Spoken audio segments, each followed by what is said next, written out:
ఇక్కడ మీ మీడియా మిత్రులు పిలిచారు ఎలక్షన్ ఎలాగుందని నేను క్యాండిడేట్ని ఇక్కడ 235 బూత్ లో మా ఫాదరు, నా బ్రదరు, నా సిస్టరు, 22 మంది ఫ్యామిలీ మెంబర్ రిలేటివ్స్ ఓట్లు వేశారు. 4 ఓట్లు వచ్చాయి అక్కడ మురళీనగర్ లో. అర్థమైందా రాజ్యం ఎలాగుందో?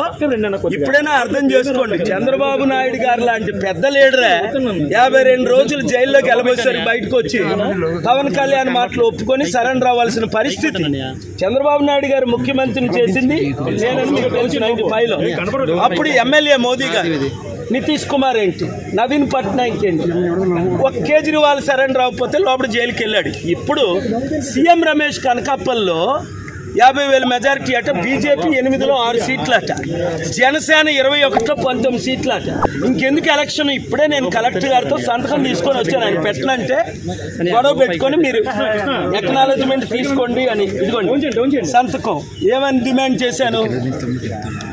కోర్టు ఆర్డర్ ఉంది 23-30ని. ఏమని? మీరు సీసీటీవీ లింక్ లాస్ట్ టైం ఎందుకు ఇచ్చారు క్యాండిడేట్లకి, ఇప్పుడు ఎందుకు ఇవ్వలేదు? ఇప్పుడు అర్థమైంది ఎందుకు ఇవ్వలేదు. సీసీటీవీ కెమెరాలు వెనకన ఎందుకు పెట్టలేదు, చుట్టూ ఎందుకు పెట్టలేదు? ఎందుకు కారణం? నాకు పడిన లక్షల ఓట్లు పోని యూత్ నిరుద్యోగులు 2 లక్షలు, క్రిస్టియన్స్ 2 లక్షలు, 3.5 లక్షల్లో బడుగు బలహీన వర్గాలు 2 లక్షలు ఏమయ్యాయి అంటే, పోనీ నా ఫాదరు, నా సిస్టరు, నా బ్రదర్లా, నా ఫ్యామిలీ మెంబర్స్ 235 బూత్లో వేసిన ఓట్లు.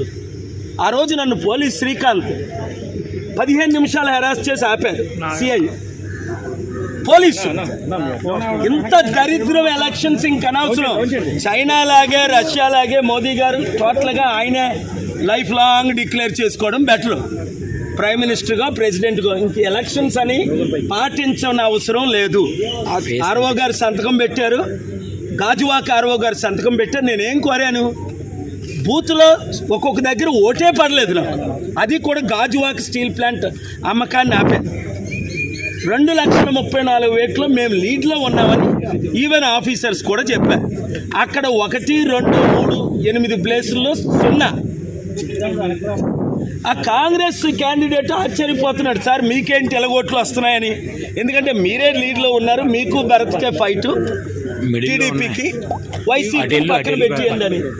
అలాంటిది ఇంక ఎలక్షన్స్ ఎందుకు? అందుకనే బాయ్కట్ చేసాం, బయటకు వచ్చాం, కౌంటింగ్ ఆపమన్నాను, పోలింగ్ రీపోలింగ్ పెట్టమన్నాను. Honourable high court already case pending ఉంది, June 6 హియరింగ్. అక్కడ నేను ఫ్యాక్ట్స్ ప్రజెంట్ చేస్తాను. వెబ్ లింక్ ఎందుకు ఇవ్వలేదు మాకు తెలిసిపోద్దని. మొత్తం ఈవీఎంస్ రిప్లేస్ అయ్యాయి, చైనా రష్యన్ చిప్ ఉందని. ఇక్కడ పెద్ద క్యాండిడేట్ ఎవరైతే లీడ్లో ఉన్నారో ఆయన నెంబర్ 2 చెప్పారు, పేరు చెప్పను. కానీ ఇప్పుడు ఇంకెందుకు ఎలక్షన్స్? అయితే మోదీకి సరెండర్ అయితే, నేను మొన్నే చెప్పాను కదా, 300తో మళ్ళీ మోదీ ప్రైమ్ మినిస్టర్ అవుతారు. ఎలాగవుతారో చెప్తానన్నాను. 200 అరౌండ్ ఇండియా వస్తుందని నేను చెప్పినట్టే జరుగుతున్నాయి. ఇక్కడ కూటమికి మాత్రం ఇంత ఘోరంగా ఓట్లు ఏం చేసుకుంటారు, ఈవీఎం రిప్లేస్ చేస్తారని ఊహించలేదు. మునుగోడులాగా మాకు ఇక్కడ ఓట్లు. నేను పుట్టినూరు, పెరుగునూరు, 1000 కోట్లు దానం చేసి నేను ఇంత అవినీతి ఎలక్షన్ అని రుజువులతో నేను పెట్టాను కోర్టులో. కొన్ని బూతుల్లో 1 ఓటు రాలా, అది ప్రాబ్లం.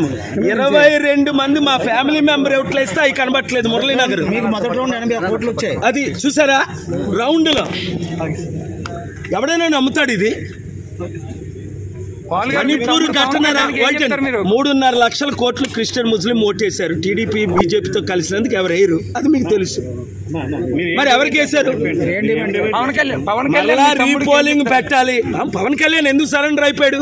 ఆయనకు కూడా ఓట్లు పడవనే. అంతవరకు ఎందుకు? చిరంజీవి 2009లో ఒంటరిగా నిలబడ్డాడు, 18% వచ్చింది. రెండోసారి నిలబడ్డాడు కాంగ్రెస్తో, 0.5% వచ్చింది. నాకు ఇప్పుడు 1% ఇస్తున్నారు. చిరంజీవికి ఇవ్వలేదు, సరెండర్ అవ్వలేదు. కనుక ఇప్పుడు చిరంజీవి సరెండర్ అయిపోయాడు, పవన్ కళ్యాణ్ సరెండర్ అయిపోయాడు. నేను చూడు, ఇది అవినీతి ఎలక్షను, అక్రమ ఎలక్షను. పోలింగ్ వెంటనే ఆపాలి, రీపోలింగ్ చేయాలి, రీకండక్ట్ చేయాలి విశాఖపట్నం. మేము కోర్టుకి వెళ్తాం. కోర్టులో న్యాయం జరుగుతుందని ఇప్పటి వరకు జరుగుతుంది, న్యాయం జరుగుతుందని ఆశిస్తున్నాను. Thank you.